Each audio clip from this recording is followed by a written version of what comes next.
Right, this is a machine I would like. It's a JCB3C. That's right, JCB3. Sorry, JCB3, 1963. We've done a lot of these in my time. One of the common faults on these was the swivel couplings. It's a leak hydraulic oil, easily fixed with 2 O-rings.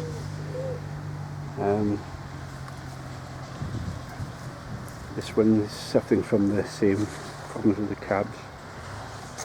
Corrosion on the cabs. I think they were made by Sankey. I think all the wheels were made by Sankey.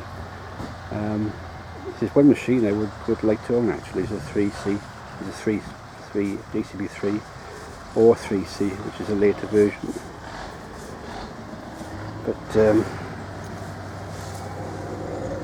as you can see, it's a Ford power unit. I think these mini-mech pumps.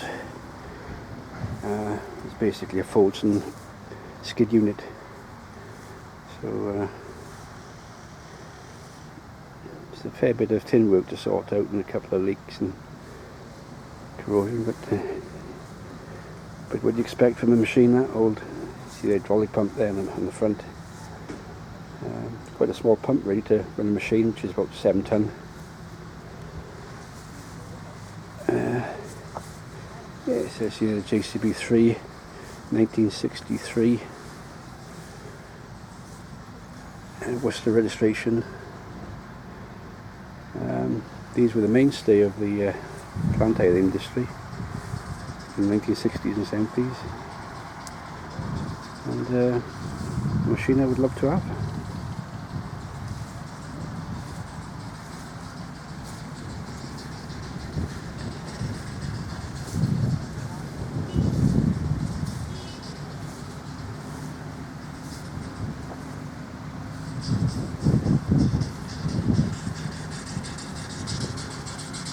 These old Marshalls are putting a good price now, probably about 8 grand's worth there.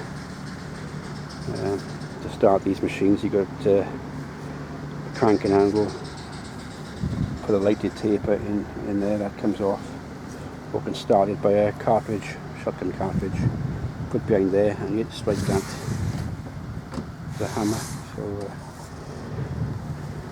another machine that looks older than it actually is. But, another big lump. This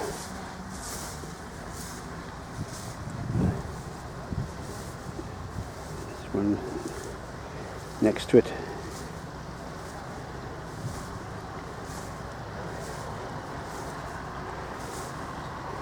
These are quite popular machine today. Massey Ferguson 135, 1960s. I nearly had one of these about 10-12 years ago, but I didn't have the ready cash. I got to pick one up for the snip for 500 quid, but these are worth about 3 grand now. This one is unrestored, 1966, 38 horsepower.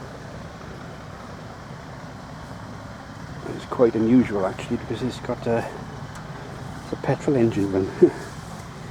There's your carburettor there. So there can't be many of these around. Massey Ferguson Industrial.